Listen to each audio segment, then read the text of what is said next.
देखिएगा, हम लोग की टॉपिक क्या है, लोकसभा। और लोकसभा का ये पार्ट 2 ऐसा, इसमें हमको समझना प्रोटेम स्पीकर। क्या समझना है? Pro tem speaker. जहां पे आपको नहीं समझ में आएगा वहां पे समझिएगा पहले आप। देखिए, लोकसभा की चुनाव होती है ना। अब लोकसभा का चुनाव हुआ, लोकसभा का चुनाव हुआ, लोकसभा का चुनाव हुआ, तो सभी क्षेत्र से सभी नेता लोग चुना कर जाते हैं। सभी क्षेत्र से सभी नेता लोग चुना कर जाते हैं। अब इसमें मान लीजिए कि एक नेता का नाम ए है, एक बी है, एक सी है, एक डी है, एक ई है, एक एफ है। ये सब नेता है। मान लो कि ए जो नेता है वो दूसरी बार जा रहा है, तो उनको लोकसभा में कोई दिक्कत नहीं होगा, वो पढ़ लेगा बढ़िया से। लेकिन बी जो नेता है ना, वो पहली बार जा रहा है, सी नेता दूसरी बार जा रहा है, और डी नेता जो है पहली बार जा रहा है। तो कभी कभी होता यह है कि कुछ ऐसे लोग होते हैं जो पहली बार होने के कारण उनको शपथ पढ़ने में कुछ थोड़ा परेशानियां होती है, नियम कानून न जानने के कारण, कि कहाँ पे खड़ा होना, कहाँ पे कैसे बोलना है, या तो फिर वो अंदर से डरे हुए रहते हैं। अब कुछ लोग तो दूसरा बार में भी गलती कर देता है। तो उन लोगों को शपथ दिलवाने के लिए राष्ट्रपति एक प्रोटेम स्पीकर की नियुक्ति करते हैं राष्ट्रपति भवन में। और राष्ट्रपति उनको बोलते हैं कि सबसे जाके आपको मिलना है। और मान लीजिए कि राष्ट्रपति हमको प्रोटेम स्पीकर बना दिया, अब आप लोग चुनाव के आए हैं, तो बारी बारी से आप लोग के पास जाएंगे और बोलेंगे कि पढ़ने में कोई दिक्कत ना होगा। अब नहीं भैया, थोड़ा दिक्कत तो हो जाएगा। ठीक है, पढ़ने में दिक्कत होगा तो थोड़ा सा प्रैक्टिस कर लीजिए, उसको थोड़ा सपोर्ट कर दिया, वहाँ पे हम रहेंगे, आप पढ़िएगा। इस तरह से थोड़ा सा मतलब स्टेज पर जाके गलती ना हो, उसकी सुधार यहीं पे हो जाए, उसके लिए एक प्रोटेम स्पीकर होती है। और राष्ट्रपति सबको शपथ नहीं दिलवाते हैं, आधा से ज्यादा का शपथ तो प्रोटेम स्पीकर दबा देता है। हमको पढ़ाया जाता है कि संसद के सदस्यों को शपथ जो है वो राष्ट्रपति दिलवाता है। राष्ट्रपति वहां पे खड़ा रहते हैं, बाकी जितना हेल्पफरी वाला काम है ना, सब प्रोटेम स्पीकर कर देता है। आई बात समझ में? अब देखिएगा, अब कह रहा लोकसभा में अध्यक्ष का चुनाव बहुमत के आधार पर होता है। लोकसभा में अध्यक्ष का चुनाव होता है बहुमत के आधार पर, लेकिन जब तक अध्यक्ष का चुनाव नहीं होता है तब तक लोकसभा की अहम जिम्मेवारी को पूरा करने के लिए प्रोटेम स्पीकर को चुना जाता है। यानी जब तक लोकसभा में अध्यक्ष ना आ जाए तब तक उतना दिन तक कौन रहेगा? Pro tem speaker. और प्रोटेम स्पीकर उस व्यक्ति के प्रोटेम स्पीकर के रूप में उस व्यक्ति को चुना जाता है जो व्यक्ति संसद के पुराने नेता होते हैं, यानी 4-5-6 बार चुनाव जीत के वो आए हैं। अब उसके पास नॉलेज रहेगा, अनुभवी रहेगा, तो ना अगला को समझाएगा। अब ये आगे देखिएगा, इसीलिए प्रोटेम स्पीकर को अस्थायी स्पीकर कहते हैं। अस्थायी नहीं होगा, अस्थायी होगा। तो प्रोटेम स्पीकर अस्थायी ना है जी, जब तक अध्यक्ष नहीं आवेगा तब तक ही रहेगा, अध्यक्ष आवेगा तो ये खत्म होगा। तो प्रोटेम स्पीकर एक अस्थायी स्पीकर होता है। संविधान में प्रोटेम स्पीकर की पद का जिक्र नहीं किया गया है। संविधान में ऐसा कोई चीज कहीं लिखा हुआ नहीं है कि प्रोटेम स्पीकर होना चाहिए, फिर भी प्रोटेम स्पीकर रखा जाता है। 2024 के लोकसभा में प्रोटेम स्पीकर भृतहरि महताब को बनाया गया था। प्रोटेम स्पीकर का शपथ राष्ट्रपति दिलवाता है, और वह भी राष्ट्रपति भवन में दिलवाता है। उसके बाद अन्य सभी संसदों को प्रोटेम स्पीकर शपथ दिलवाता है। आई बात समझ में?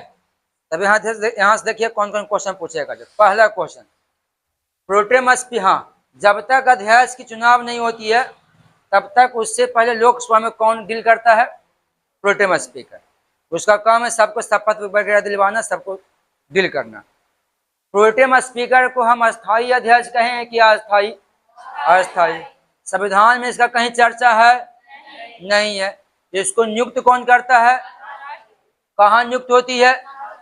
राष्ट्रपति भवन में। चलिए, अभी 2024 में किसको बनाया गया था? हाँ, भृतहरि महताब को बनाया गया था। अब प्रोटेम स्पीकर का काम हो जाएगा खत्म। अब आ गया कौन? लोकसभा अध्यक्ष। अब लोकसभा अध्यक्ष आ गया तो वही ना लोकसभा को डील करेगा, प्रोटेम स्पीकर की तो कोई जरूरत रहा नहीं। तो लोकसभा अध्यक्ष की अगर बात किया जाए तो लोकसभा का पहला अध्यक्ष था, सॉरी, लोकसभा अध्यक्ष का उल्लेख किया गया अनुच्छेद 93 में 93। और लोकसभा अध्यक्ष बनने के लिए न्यूनतम उम्र होना चाहिए 25 वर्ष, अधिकतम उम्र की कोई सीमा नहीं है। और इनका निर्वाचन कहाँ से कैसे होता है? तो सबसे बड़ी बात यह है कि लोकसभा अध्यक्ष बनता कौन है, बनता कौन है, लोकसभा अध्यक्ष कौन बनता है? मतलब कोई बाहरी आदमी बनता है, बाहरी आदमी बनता है कि अंदर का ही कोई आदमी बनता है? अंदर मतलब लोकसभा में से कोई आदमी बनता है। तो लोकसभा का अध्यक्ष कोई बाहरी आदमी नहीं बनता है साहब। लोकसभा का अध्यक्ष वही आदमी बनेगा जो लोकसभा में है, चुनाव जीतकर वो आया है। मतलब ये 543 गो सीट है ना, इसका मतलब है तो 545 गो, चुनाव होता है 543 पर ना। ये जो 543 को लोकसभा में जीत के आते हैं तो 543 में से कोई एक गो लोकसभा अध्यक्ष बनता है। लेकिन ऐसा ही नहीं कि वो बन जाएगा, उसका चुनाव होता है लोकसभा अध्यक्ष का। लोकसभा अध्यक्ष सही है ना, पीछे रेड है ना, रेड। हाँ, तो लोकसभा अध्यक्ष की अगर बात करें हैं तो पहली बात तो जो 543 जीत के आया है उसी में से कोई एक आदमी लोकसभा का अध्यक्ष बनेगा। तो सर ऐसा ही बन जाएगा? नहीं, उसकी चुनाव होगी। अब उसका चुनाव होगा तो चुनाव में कौन भाग ले सकता है? अब वो तो पार्टी तय करेगा ना। अब बीजेपी कहेगा कि हमारे तरफ से लोकसभा का उम्मीदवार ये है, तो कांग्रेस भी खड़ा कर सकता है लोकसभा का उम्मीदवार कि नहीं भाई हमारे तरफ से ये भी रहेगा। तो बीजेपी भी उम्मीदवार खड़ा कर दिया, कांग्रेस भी उम्मीदवार खड़ा कर दिया, दोनों का उम्मीदवार खड़ा हो गया। अब उसको वोट कौन देगा? तो जो 543 में से मान लो कि दो को खड़ा हुआ, तो दो ही को छटा जी, तो 541 को तो बात छीने गया, अरे दो ही को नेता बना, दो ही को उम्मीदवार बना, बाकी बचा ना। अब बाकी जो बचा ना वो इसको वोटिंग करेगा। अब जिसके तरफ ज्यादा वोट गिरेगा वो लोकसभा का अध्यक्ष बनेगा। तो हमेशा लोकसभा का अध्यक्ष सत्ता दल वाला ही बनता है क्योंकि उसका नेता वहां ज्यादा होता है। चलिए, तो लोकसभा का अध्यक्ष अंदर की आदमी बनेगा, जो लोकसभा का सदस्य रहेगा उसी में से कोई अध्यक्ष बनेगा, वो भी चुनाव के माध्यम से। तो कह रहा इनका निर्वाचन और चयन कैसे होता है? लोकसभा के सदस्यों की मतदान द्वारा। ये त्याग पत्र किनको देंगे? उपाध्यक्ष को देंगे। और प्रथम अध्यक्ष कौन था? तो लोकसभा का प्रथम अध्यक्ष था गणेश वासुदेव, हाँ, गणेश वासुदेव मावलंकर थे। अब आगे आइए, अब ये आपका है गणेश वासुदेव मावलंकर, गणेश वासुदेव मावलंकर। तो गणेश वासुदेव मावलंकर को हम लोग जीवी मावलंकर कहते हैं ना। तो इनको लोकसभा का जनक कहा जाता है। कभी आपसे पूछा जाए कि लोकसभा का जनक किसे कहा जाता है? गणेश वासुदेव मावलंकर को। और गणेश वासुदेव मावलंकर को लोकसभा का जनक को उपाधि दिया था पंडित जवाहरलाल नेहरू। यहाँ से दो क्वेश्चन, लोकसभा का जनक और इनको लोकसभा के जनक को उपाधि कौन दिया था? पंडित जवाहरलाल नेहरू। अब इनको दादा साहेब भी कहा जाता है। तो दो उपनाम न हुआ, लोकसभा का जनक और दादा साहब। इनके द्वारा रचित पुस्तक मानवत झरना, my life it the world, इनका कार्यकाल। देखिए, लोकसभा का चुनाव पहली बार 1952 में संपन्न हुआ था। लोकसभा का चुनाव जब 1952 में संपन्न हुआ, पहला चुनाव 1952 में लोकसभा अध्यक्ष हवेगा ना, तो इनका कार्यकाल है 1952 से 56, और 56 में ही इनकी मौत हो गई। अब आगे आते हैं, ये है लोकसभा अध्यक्ष। तो कह रहा है कि नीलम संजीव रेड्डी, मतलब नीलम संजीव रेड्डी अध्यक्ष रहे हैं लोकसभा का। नीलम संजीव रेड्डी कौन है? ये आगे चलकर राष्ट्रपति बने हैं, आगे चलकर राष्ट्रपति बने हैं, और वो भी निर्विरोध राष्ट्रपति बने साहब। और ये भारत के वैसे राष्ट्रपति हैं जो एक बार राष्ट्रपति का चुनाव हार भी गए। तो भारत के राष्ट्रपति नीलम संजीव रेड्डी, भारत के निर्विरोध समझते हैं ना, जिसके खिलाफ कोई लड़ता नहीं है। भारत के निर्विरोध राष्ट्रपति नीलम संजीव रेड्डी। और हाँ, एक और पॉइंट इसका था ना, भूल गए हम, याद है। अच्छा, कोई बात नहीं है। भारत के राष्ट्रपति नीलम संजीव रेड्डी, ये आंध्र प्रदेश के मुख्यमंत्री भी रह चुके हैं। तो आंध्र प्रदेश के प्रथम मुख्यमंत्री नीलम संजीव रेड्डी, भारत के राष्ट्रपति नीलम संजीव रेड्डी, भारत के निर्विरोध राष्ट्रपति नीलम संजीव रेड्डी, पहली बार राष्ट्रपति बनने से पहले राष्ट्रपति का चुनाव हारने वाले पहला व्यक्ति नीलम संजीव रेड्डी। ये जितना भी रिकॉर्ड इनका है, ये भी लोकसभा का अध्यक्ष रह चुके हैं, ये लोकसभा का अध्यक्ष रह चुके हैं। हाँ, प्रथम महिला अध्यक्ष का नाम पूछा जाए तो मीरा कुमार है, वो आपका बिहार के है मीरा कुमार। तो लोकसभा की पहली महिला अध्यक्ष है मीरा कुमार, और दूसरी महिला अध्यक्ष जो है ना, वो सुमित्रा महाजन है। अब वर्तमान अध्यक्ष कौन है? ओम बिरला। अगला बार भी यही थे। लोकसभा एवं उसके प्रतिनिधियों का मुखिया लोकसभा अध्यक्ष स्पीकर कहलाता है। यानी लोकसभा का जो डीलिंग करता है, जो इसका जो मुखिया जो होता है, वो उससे हम क्या कहते हैं? लोकसभा का स्पीकर, यानी लोकसभा अध्यक्ष कहते हैं। भारतीय संविधान के अनुच्छेद 93 के अनुसार लोकसभा स्वयं ही अपने सदस्यों में से एक को अध्यक्ष और एक को उपाध्यक्ष के रूप में निर्वाचित करते हैं, अपने सदस्य में से ही। ये बात शुरू में ही बताए थे। लोकसभा अध्यक्ष अपना त्याग पत्र उपाध्यक्ष को देता है। अब कह रहा लोकसभा अध्यक्ष का अधिकार और कार्य बताइए। लोकसभा अध्यक्ष है, उसका अधिकार और कार्य बताइए। देखिए, कह रहा वह लोकसभा की बैठकों की अध्यक्षता कराता है। अब लोकसभा का जो बैठक होता है, इस बैठक का अध्यक्षता कौन करवाता है? लोकसभा अध्यक्ष करवाता है। और सदन की कार्यवाही का संचालन करवाता है। सदन में जो कार्यवाही होती है, बैठक होती है, बातें जो रखी जाती है, वो सबको डील करता है, संचालित करता है। वह सदन में शांति व्यवस्था बनाए रखने के लिए उत्तरदायी है। लोकसभा अध्यक्ष का एक काम और है कि भाई संसद में जो भी बैठे आदमी हल्ला ना करे, शांतिपूर्ण तरीके से बैठे और किसी तरह की समस्या न हो। लेकिन अगर वह सदन में अव्यवस्था पैदा करने वाले सदस्यों को सदन से बाहर भी जाने के लिए आदेश दे सकता है। मतलब उनका काम है कि संसद में शांति बना के रखिए। उनका काम है, ध्यान देगा, हल्ला बंद करेगा। उनका काम है संसद में शांति बना कर रखिए और आप अपनी बातों को भी रखिए। अगर आपकी बात है तो आप अपनी बातों को रखिए।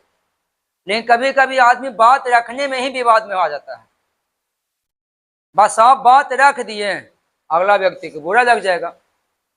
अब बुरा क्यों नहीं लगेगा? बात रखवे कीजिएगा वैसा।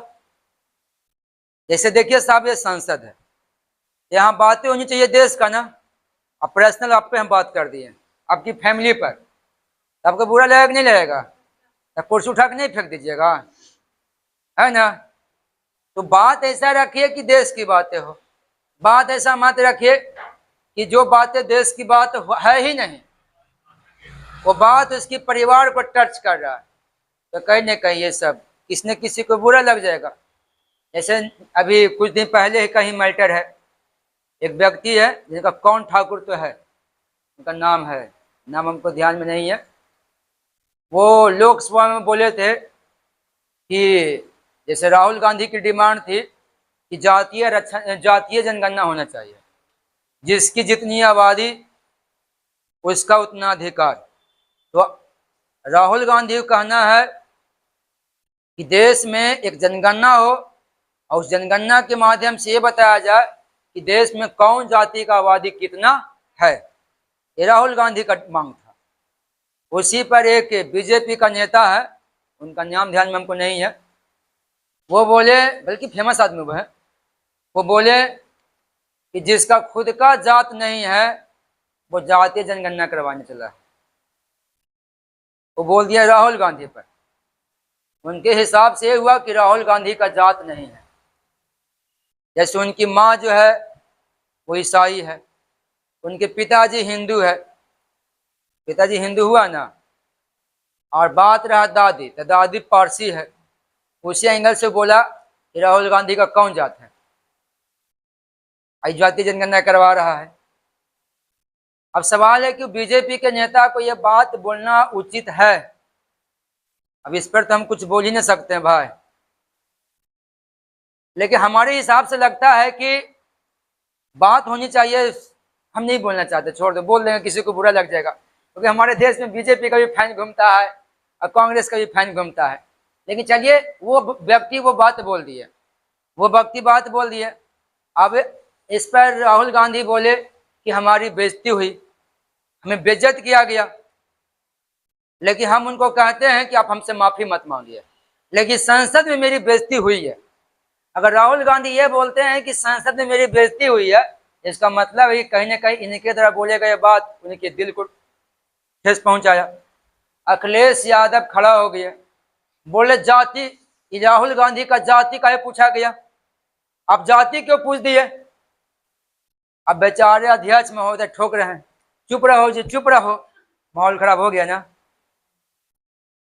तो सवाल यहाँ पे कि बात रखिए, लेकिन बात ऐसा मत रख दीजिए कि अगला आदमी को ठेस पहुंच जाए, इस तरह की बातें नहीं होनी चाहिए। अबे हाँ, एक और मैटर बिगड़ा हुआ है, एक और मैटर है साहब, संसद की ही बात है। अब की अमिताभ बच्चन की पत्नी जया बच्चन, जया बच्चन का जैसे सबका अपना अपना नाम रहता है ना, जया बच्चन का नाम ले, जया बच्चन का जब नाम लेने की बारी आया तो अध्यक्ष बोले कि अमिताभ बच्चन जया जी खड़ा हुई है,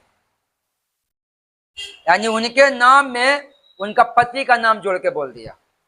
अब वो गुस्सा हो गए कि हमारे नाम में हमारे पति का नाम क्यों जोड़ के बोल दिए, समझे ना। अब ये मैटर भी हमारे देश में पूरा दम, कोई आदमी कुछ और एंगल लगा रहा है, कुछ आदमी कुछ और एंगल लगा रहा है। लेकिन देखिए, होता है, बहुत से लोग ऐसे होते हैं जिनको लगता है भाई कि हमारा अपना नाम है, आप हमारे पति का नाम ले लेकर काहे हमको बुलाते हैं, तो किसी को गुस्सा भी तो आ जाता होगा ना, शायद उनके साथ ऐसा ही हुआ होगा। लेकिन सवाल यहाँ पे ये कि इस तरह की बातें रखना कहीं ना कहीं अच्छी है, बात है। वो जया बच्चन के नाम में उसका पति का नाम को जोड़कर बोल दिया गया, जिससे उनका गुस्सा आया, माहौल तो खराब हुआ ना जी। इन्हें राहुल गांधी के जात पूछ दिया, तो राहुल गांधी बोले कि हमारी बेइज्जती हो गया। हाँ, कहाँ जया बच्चन वाला? कोई आदमी नहीं, अमिताभ बच्चन कौन संसद में है? नहीं ना, उदम हो गया क्लियर, क्या हम नहीं ना, उदम क्लियर हो गया, उन्हीं को बोला गया था, समझना। अध्यक्ष इस बात को स्वीकार किया कि हाँ आप ही को बोल रहे हैं। चलिए, तो ये देखिएगा माहौल संसद में कैसे घबरा था, समझ में आ गया ना। बस राजनीति पे बातें होनी चाहिए, बातें किसी की फैमिली को टच न करे, लेकिन फैमिली को टच करता है तो हल्ला होना शुरू हो जाता है। तो अध्यक्ष महोदय, अध्यक्ष का काम है वो माहौल को शांति बना के रखे। अब देखिएगा, कभी कभी ये होता है कि कोई आदमी जिद्दी टाइप का होता है, जब आएगा ना कुछ जहरे उगलेगा, तो ऐसा आदमी को कहता है अध्यक्ष महोदय कि देखिए आप यहाँ से चल जाइए। अब कौन सी कहेगा भाई, जो बोलेगा वीडियो रुकाना चाहिए, वीडियो रुक ना रहा है, चल रहा है ना, तो रुकेगा तो बोलिएगा। तो अब जब आएगा, जब जहर उगलेगा, तो उस आदमी को रखने से फायदा है, अब आएगा विवादित बात बोल देगा, लड़ाई वाला बात बोल देगा, तो वैसे व्यक्ति को अध्यक्ष बोलते हैं कि आप जा सकते हैं, कोई दिक्कत नहीं है। तो क्या बोले कि हाँ, अव्यवस्था पैदा करने वाले सदस्यों को सदन से बाहर जाने का आदेश दे सकते हैं। यदि कोई सदस्य उसकी आज्ञा ना माने और सदन की कार्यवाही में निरंतर बाधा डाले तो वह उसकी सदस्यता डाले तो वह उसकी सदस्यता रद्द भी कर सकता है। क्या कर सकता है? रद्द कर सकता है। अब देखिए, संसद में नेता भी होता है साहब, और नेता तीन तरह का होता है। एक होता है, क्या हो रहा है, क्या हो रहा है, अब वीडियो में है या नहीं है, अब ध्यान दीजिएगा, देखो आ ही रहे, अब ध्यान देगा। संसद में तीन तरह का नेता होता है साहब। एक नेता होता है जिसको बोलते हैं सदन का नेता, और एक होता है नेता जो विपक्ष का नेता होता है, और एक होता है व्हिप, सचेतक। अब इस सदन में तीन तरह के नेता होता है, ये तीन तरह के नेता है क्या, वो समझिएगा, देखिएगा, समझने का प्रयास कीजिएगा। संसद में तीन तरह के नेता होते हैं, एक सदन का नेता होता है, एक विपक्ष का नेता होता है, एक व्हिप होते हैं, सचेतक होते हैं। अब सदन का नेता कौन बनता है, विपक्ष का नेता कौन बनता है, व्हिप कौन बनता है, देखिएगा। मान लो कि ये लोग, हाँ ये संसद है, संसद है, ये संसद है ना, तो संसद में एक ऐसे पार्टी रहेंगे ना जो सरकार में रहेंगे, एक ऐसी पार्टी रहेंगे जो सरकार में रहेंगे, यानी बहुमत छूले रहेंगे। तो जो सरकार में रहेंगे ना, और उसका नेता बनेगा सदन का नेता। उसका नेता कौन बने, क्या बनेगा, सदन का नेता बनेगा, जिसका सरकार रहेगा। अभी सरकार किसका है, हाँ बीजेपी का। अभी सरकार किसका है, बीजेपी का। अरे कभी कभी ऐसा हुआ है कि कोई आदमी अगर आपको बोल दे कि आपकी हर डिमांड को हम पूरा कर सकते हैं, और आपको लगता है कि इसको से मांगेंगे तो डिमांड पूरा कर देगा, वो आदमी से क्या मांगना पता है, कांग्रेस की सरकार बना दो, उसका डिमांड कभी नहीं पूरा होगा जी। अगला 5 साल के बाद नहीं बनेगा। अब ध्यान दो, अब ध्यान देगा। अभी सदन है ना, अब ये हाँ सदन में हाँ तो अभी सरकार किसकी चल रही है, बीजेपी की चल रही है। तो बीजेपी की चल रही है तो सदन दो गो ना है, एक लोकसभा है, एक राज्यसभा भी है। तो लोकसभा में सदन का नेता नरेंद्र मोदी है। कौन है, हाँ नरेंद्र मोदी है। और राज्यसभा में सदन का नेता है साहब ये जेपी नड्डा का नाम सुने होंगे, जेपी, हाँ जेपी नड्डा, हाँ जेपी नड्डा। तो ये है सदन का नेता। तो सदन का नेता वही पार्टी बनेगा जिसकी सरकार है। तो सरकार बीजेपी के है, तो लोकसभा में सदन का नेता है नरेंद्र मोदी, और राज्यसभा में सदन का नेता कौन है, जेपी नड्डा। अब विपक्ष की नेता, तो पहली बात तो विपक्ष की नेता बनने के लिए कम से कम आपका 55 सीट होना बहुत जरूरी है। कम से कम कितना सीट, 55 सीट। आपका 55 सीट रहेगा तो सदन विपक्ष का नेता बनिएगा, ऐसे विपक्ष का नेता नहीं बनिएगा। कांग्रेस के पास ये योग्यता नहीं था पहले, लेकिन 2024 में कांग्रेस को 99 सीट आ गया, 99 सीट। तो कांग्रेस को 99 सीट आया तो 55 पार न कर गया, 55 पार कर गया। तो आप तो कांग्रेस अपने विपक्ष का नेता दे सकता है ना। जैसे अगला बार कांग्रेस का 55 नहीं था तो विपक्ष का नेता कोई नहीं था, लेकिन इस बार कांग्रेस को 99 सीट आया है, इस बार कांग्रेस के पास विपक्ष की योग्यता है। तो कांग्रेस अपना विपक्ष का नेता लोकसभा में राहुल गांधी को बनाया। लोकसभा में किसको बनाया, राहुल गांधी को बनाया। और राज्यसभा में बना दिया ये मल्लिकार्जुन खड़गे को। राज्यसभा में किसको बनाया, हाँ मल्लिकार्जुन खड़गे को, मल्लिकार्जुन खड़गे को। तो देखिएगा लोकसभा में जब मोदी से टकराने की बारी आएगा ना, तब मोदी से राहुल गांधी टकराएगा, क्योंकि दोनों आदमी लोकसभा में है। तो लोकसभा में सदन का नेता है नरेंद्र मोदी, विपक्ष का नेता है राहुल गांधी। तो नरेंद्र मोदी से कभी भी टकराने की बारी आएगी तो नरेंद्र मोदी से कौन टकराएगा, राहुल गांधी। लेकिन जब जेपी नड्डा से टकराने की बारी आएगा ना, तब मल्लिकार्जुन खड़गे टकराएगा, क्योंकि राज्यसभा में कौन है, हाँ वो दोनों ऐसा है। तब देखते होंगे राहुल गांधी की बहुत सी वीडियो में नरेंद्र मोदी रहते हैं। राहुल गांधी बहुत बार बोलते रहते हैं ना, हाँ तो नरेंद्र मोदी बैठ के सुनते रहते हैं, और अमित शाह भी बगल में रहते हैं। अभी सवाल है कि सचेतक क्या होता है। तो सचेतक ये दोनों तो समझ में आ गया। देखिएगा हमारे देश में बहुत सी पार्टियां हैं साहब, बहुत सी पार्टियां हैं, और सभी पार्टी संसद में 10 सीट, 15 सीट, 100 सीट, 150 सीट लेकर पहुंचा रहता है। अब इसे देखिएगा बीजेपी का भी एक अपना नेता है, एक कांग्रेस भी 99 सीट लेकर पहुंचल है, तो आरजेडी भी 4 को लेकर पहुंचा हुआ है, चिराग पासवान भी 5 को लेकर पहुंचा हुआ है, जदयू भी लेकर पहुंचा हुआ है। तो सबका संसद में अपना अपना नेता होता है। अब संसद में नेता होता है तो उसी में से पार्टी जो है एक को बनाता है सचेतक, सचेतक बनाता है। एक को क्या बनाता है, सचेतक।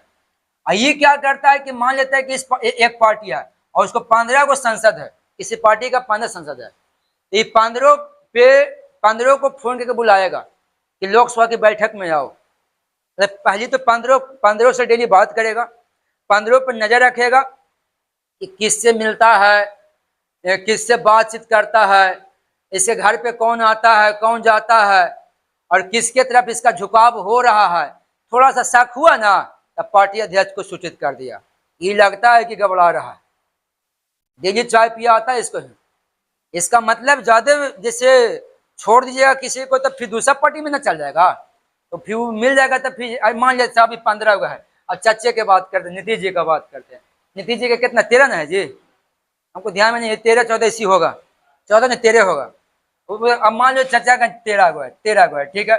अब वो तो दिल्ली में सब 13 रहता है, 13 दिल्ली में रहता है, और अगर उसको कोई देख रेख वाला नहीं रहा और वो राहुल गांधी से अगर दोस्ती कर लिया, तो नीतीश जी का ना चाहते ये भी पलट देगा सरकार, क्योंकि 13 को खाली पलटी मार देना है। अब अकेले रह जाएगा नीतीश कुमार नरेंद्र मोदी जी ने, तो 13 पर ध्यान कौन रखेगा, और 13 में से कौन इधर उधर हो रहा है, नीतीश जी को कौन जानकारी देगा। अगर समय से पहले उसको अगर समझा दिया जाए और सुधार दिया जाए तो ठीक नहीं रहेगा।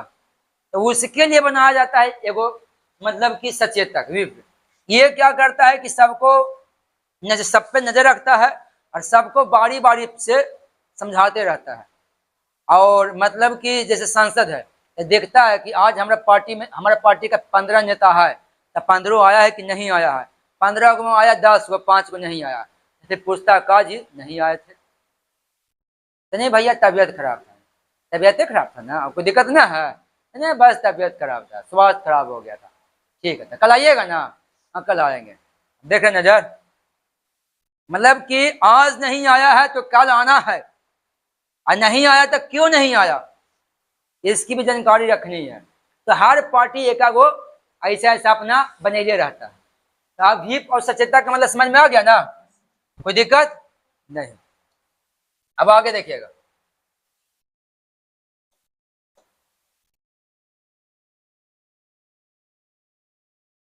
देखिए ये तो हो ही गया ना, ये तो समझा ही दिए विपक्ष का नेता, फिर पढ़ लेते हैं ठीक रहेगा।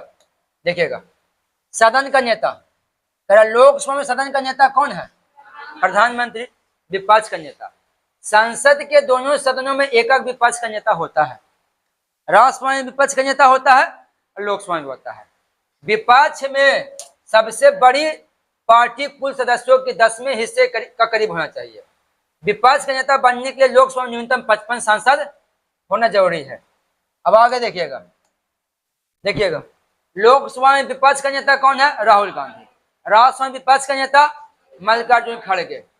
सदन का नेता और विपक्ष का नेता का और व्हिप का उल्लेख संविधान में नहीं किया गया, यानी 3 गो जो नेता है ना, इसका उल्लेख संविधान में कहीं किया हुआ नहीं गया है। अब ये तो हो गया। अब देखिए व्हिप, प्रत्येक राजनीतिक दल चाहे वो सत्ता में हो या विपक्ष में हो, चाहे वो राजनीतिक दल सत्ता में हो या तो विपक्ष में हो, संसद उस पार्टी में का अपना एगो व्हिप होता है। उससे राजनीतिक दल द्वारा उससे राजनीतिक दल द्वारा क्या हुआ, तो मेला लगा दिया जी। अब ध्यान देगा, हम ही कोई ऐसा टीचर है साहब, पढ़ा रहे हैं तो पास को खड़ा होकर देखो लगता है। ध्यान देगा, अब वो हम लोग थे बचपन में, इतना डर लगता था कि सर के परछाई से डर लगता था। तब ऐसा हुआ है कि सर आपके गांव में आ गए और आप एकदम खेल कुछ और हमारे यहाँ सर तो ऐसे भी होते थे साहब, घर से उठा के लेके जाते थे। अब कहीं छिपे हुए रहिए, आपको उठा के लेके चल जाएंगे। तो आज के टीचर और पहले के टीचर में आसमान जमीन का अंतर है। अभी भी आज के टीचर ज्यादा नहीं साहब, बस आइए और पढ़िए बस। पहले के टीचर आपको घरे से बुलाने जाते थे, अब आज के टीचर नहीं मारते, पहले के टीचर मुर्गा उठका बैठ गए सब मैंने। अब ध्यान देगा, हाँ तो क्या कर रहा है, हर पार्टी का होता है समझना। तो क्या कर, प्रत्येक राजनीतिक दल चाहे वो सत्ता में हो या विपक्ष में हो, संसद उस पार्टी का अपना व्हिप होता है। उस राजनीतिक दल द्वारा सदन के सहायक नेता के रूप में नियुक्त किया जाता है। उसी जिम्मेदारी होती है कि वह अपनी पार्टी के नेताओं की बड़ी संख्या में सदन में उपस्थित रखे। बड़ी संख्या में मतलब कि अगर नहीं आया तो उसके बाद जानकारी लो, लेकिन ज्यादा से ज्यादा सदन में पहुंचे। चलिए अब देखिएगा, आपको पहले बताए थे कि एक नेता का इनकम कितना है, अब चुनाव लड़े में खर्चा कितना वो भी देख लो साहब। चुनाव लड़ने में, हाँ, चुनाव लड़ने में खर्चा कितना लोकसभा का, खर्च की बात ना हो गई।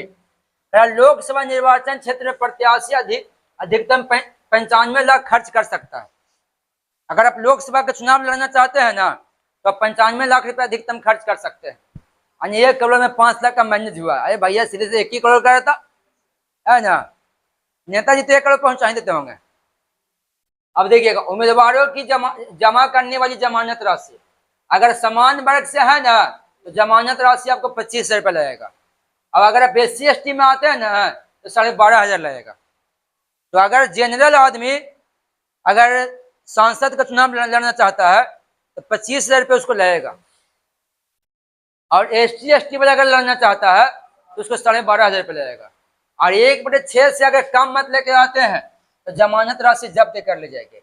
जैसे हमारे गांव में कहता है कि इसका जमानत जब्त हो गया, चला था चुनाव लड़ने, बोलता है ना, मुखिया के चुनाव में ज्यादा बोलता है। अब देखिए, संसद में सत्र भी होता है साहब, समझना, संसद में सत्र होता है। संसद में संसद में सत्र का उल्लेख किया गया अनुच्छेद 85 में। कितना अनुच्छेद में किया गया? हाँ, 85 में। तो संसद में सत्र होता है, और सत्र का उल्लेख किया गया अनुच्छेद 85 में। संसद में सत्र 3 प्रकार के होते हैं: बजट, मानसून और शीतकालीन सत्र। सबसे लंबा जो होता है ना, हाँ, सबसे लंबा सत्र जो होता है बजट सत्र होता है। ये बजट पास करने से जस्ट पहले ही आता है। अब देखिएगा आगे क्या कर रहा है। सबसे लंबा सत्र बजट सत्र होता है। ये जनवरी के अंत में शुरू होता है, और ये अप्रैल के अंत या मई के पहले सप्ताह में समाप्त हो जाता है। इस सत्र में एक अवकाश भी होता है, ताकि संसदीय समिति बजटीय प्रस्तावों पर चर्चा कर सकते हैं। एक लंबा सत्र है, और इसमें बीच में एक अवकाश डाला गया ताकि लोग उस पर बजट पे बातचीत करें। तो बजट के समय आता है आपका बजट सत्र। फिर देखिएगा, बजट एक अंग्रेजी नाम है, इसका अर्थ होता है चमड़े की थैला। बजट शब्द का उल्लेख संविधान में कहीं किया गया नहीं है, लेकिन हाँ, वार्षिक वित्तीय विवरण का अर्थ होता है बजट, उसका मतलब वहीं पहुंचती है। तब वार्षिक वित्तीय विवरण का उल्लेख भाग 5 में किया गया है। अनुच्छेद पूछे तो 112 हो जाएगा, लेकिन संविधान में बजट शब्द का प्रयोग कहीं किया गया नहीं है, लेकिन वार्षिक वित्तीय विवरण का उल्लेख है। देखिए, दूसरा यह मानसून सत्र। मानसून, ये मानसून के महीने में आता है। मानसून कब आता है? जुलाई अगस्त में मानसून रहता है ना। हमारे यहाँ तो मानसून का शुरुआत जून में हो जाता है भारत में। देखिएगा, कर रहा है ना, ये 3 सप्ताह का होता है। मानसून सत्र 3 सप्ताह का होता है। ये आमतौर से जुलाई माह में शुरू होता है और अगस्त में खत्म हो जाता है। मतलब कि 3 सप्ताह का होता है, याद रखिएगा। मानसून सत्र 3 सप्ताह का होता है। जुलाई में शुरुआत होगा और अगस्त में खत्म हो जाएगा। इसका मतलब यह है कि आधा जुलाई खत्म होता है ना, उसके बाद ये सत्र शुरू होता होगा। तो अभी संसद में मानसूनी सत्र चल रहा होगा। अभी अगस्त चल रहा है ना, यह तो खत्म भी होने वाला होगा। अब देखिए, शीतकालीन सत्र। यह सत्र ठंडा के मौसम में आता है, नवंबर दिसंबर में। तो ऑप्शन के हिसाब से तो छाट ही लीजिएगा। बजट सत्र आता है सब फरवरी में, बजट पास होता है जनवरी में, बजट सत्र शुरू हो जाती है। मानसून सत्र मानसून में आता है जुलाई अगस्त में, और शीतकालीन सत्र आता है नवंबर दिसंबर में। तो मान लगाइएगा तो क्वेश्चन सोल्व। चलिए, यहीं पे आपकी टॉपिक खत्म हो गई। ठीक बहन।